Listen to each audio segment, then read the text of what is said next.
کوئی رنگ، کوئی روپ، کوئی گلشن، کوئی وادی، کوئی گلستان ان کے دل کے زخموں پہ مرہم نہیں رکھ سکتا۔ دل کا پھمبا، دل کے زخم کا مرہم صرف اللہ اس کے رسول کا تعلق ہے، اللہ اس کے رسول محبت اور اس کی اطاعت ہے۔ تو میرے محبوب صلی اللہ تعالی علیہ وسلم کی تعلیمات کو پہنچانا ہے۔ ساری تعلیمات دو ہیں، دو ایک اللہ کا حق جس کا نام عبادت ہے، ایک بندوں کا حق جس کا نام اخلاق ہے۔ ایک اللہ کا حق جو حقوق اللہ، ایک بندوں کا حق جو حقوق العباد۔ ایک بندگی حی علی الصلاۃ، دوڑو نماز کی طرف، سارا برا اذان پہ بند ہو جائے، عورتوں کے چولہے پہ ہو جائیں اور مسلح آباد ہو جائیں، دکانیں بند ہو جائیں، دفتر بند ہو جائیں، عدالتیں بند ہو جائیں، اور اللہ کا آباد ہے۔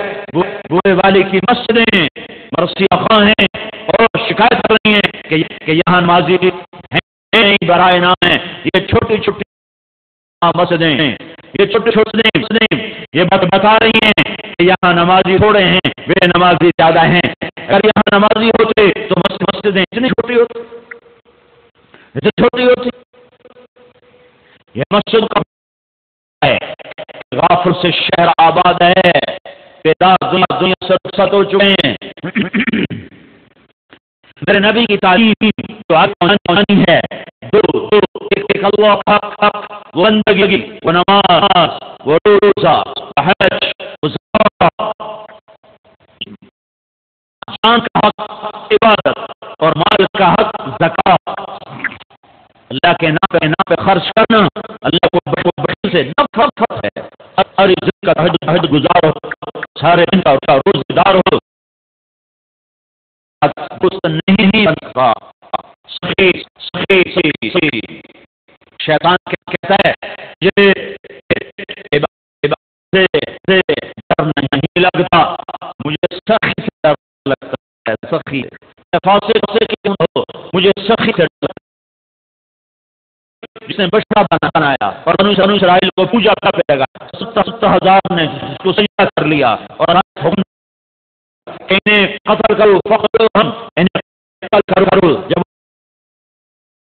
اللہ سفارشی بن گیا، وہ سامنے کو قتل نہ کرو، مر جائے گا۔ یا اللہ یہ کم وقت تو ذریعہ بنا ہے، میں اس قتل نہ کروں، کیوں؟ سخی ہے وقت، اس سخاوت کی وجہ سے میرا قتل مر جائے گا۔ تو سخاوت جو سے بھی بڑا ہے اس ایمان والا اللہ کی کیا محبت اس کی طرف متوجہ ہوگی، کیا رحمتیں متوجہ ہوں گی۔ زکوٰۃ دینے والا سخی نہیں ہوتا، بخیل بھی نہیں ہوتا، وہ اصحاب الاعراف ہوتا ہے کہ وہ زکوٰۃ دینے سے بخیلوں سے نکل جاتا ہے، سخیوں میں شامل نہیں ہوتا۔ عشر ادا کرنے سے ذمہ دار بخیلوں سے نکل جاتا ہے، سخیوں میں شامل نہیں ہوتا ہے۔ وہ سخیوں میں شامل ہوتا ہے جو 2.5 روپے کو 3 کر دے، 2.25 کر دے۔ وہ سخیوں میں شامل ہوتا ہے جو 20ویں من کا 1 من پر 1 سیر بڑھا دے، 1 چھٹانک بڑھا دے، 1 پاؤ بڑھا دے تو سخیوں میں نام آ گیا۔ یہ پیغام پہنچانا ہے، لوگوں کو اللہ کے گھر تک لانا ہے۔ ہر کوئی مرد عورت بے نمازی نہ ہو، کوئی مرد عورت جس پہ زکوٰۃ فرض ہے یا ذمہ دار جس پہ عشر فرض ہے وہ بخیل نہ ہو، وہ خرچ کرنے والا ہو۔ غربت کا زمانہ ہے، اللہ کے نام پہ خرچ کیا کرو، اور اللہ تعالیٰ نے 82 دفعہ قرآن میں خرچ کرنے کی ترغیب دی ہے۔ 10 دفعہ حکمن ہے، آتوا الزکاۃ، آتوا الزکاۃ، آتوا الزکاۃ، یہ 9 دفعہ ہے۔ آتین الزکاۃ یہ 10ویں دفعہ ہے، عورتوں کو الگ کہا ہے زکوٰۃ دو، مردوں کو الگ کہا ہے زکوٰۃ دو، اور 72 دفعہ اس کے علاوہ اللہ نے مال لگانے کی ترغیب دی ہے کہ غریب بھی خرچ کرے، مالدار بھی خرچ کرے، زکوٰۃ فرض ہے تو بھی خرچ کرے، نہیں فرض تو بھی اللہ کے نام پہ خرچ کرے تو اللہ لوٹا کے واپس کرے گا۔ من ذا الذی یقرض اللہ قرضا حسنا، کوئی ہے قرضہ دینے والا اپنے رب کو، کوئی ہے اللہ کو قرضہ دینے والا۔ جب یہ آیت اتری تو ایک صحابی پاس بیٹھے ہیں، یا رسول اللہ، اللہ ہم سے قرضہ مانگتا ہے، کیوں؟ وہ تو بڑا غنی ہے، کہ تمہیں نوازنے کے لیے، تمہیں عطا کرنے کے لیے، اس جہان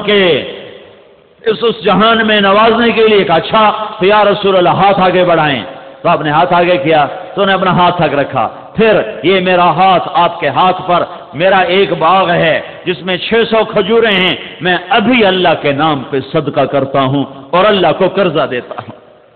اس کے جواب میں میرے نبی نے کہا، اور تو بھی سن، کم من عدخ رداہ ودار سیاہ لعب الدحداہ، اور میں دیکھ رہا ہوں، تو نہیں دیکھ رہا، میں دیکھ رہا ہوں کہ تیرے لیے جنت میں بے شمار باغات لگ گئے اور بے شمار محل تیرے لیے تیار ہو گئے۔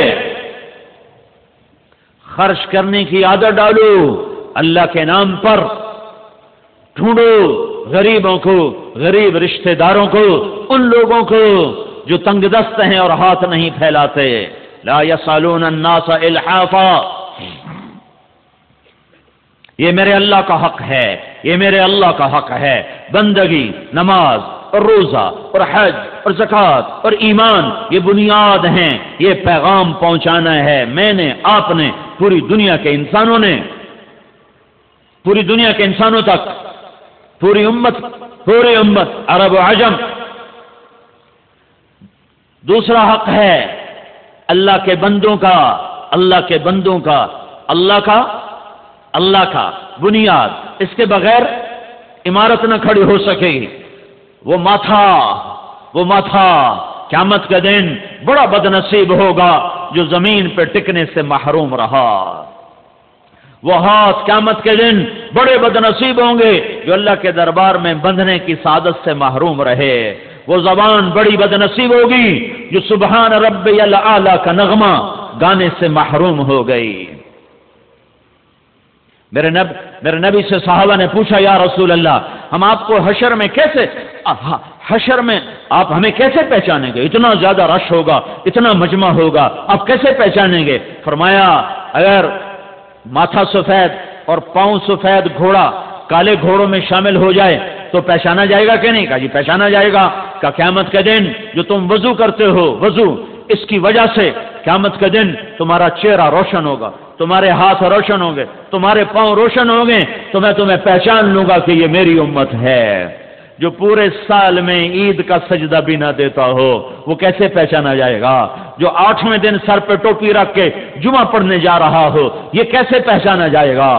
کہ اللہ کی روٹی 8ویں دن کھاتے ہو، اللہ کی ہواؤں سے 8 دن کے بعد نفع اٹھاتے ہو، اللہ کے پانیوں کو 8ویں دن پیتے ہو، اللہ کا دیا ہوا رزق 8ویں دن استعمال کرتے ہو، کہ جمعے کو نمازی بڑھ گئے اور فجر کی نماز میں ایک صف ہو گئی۔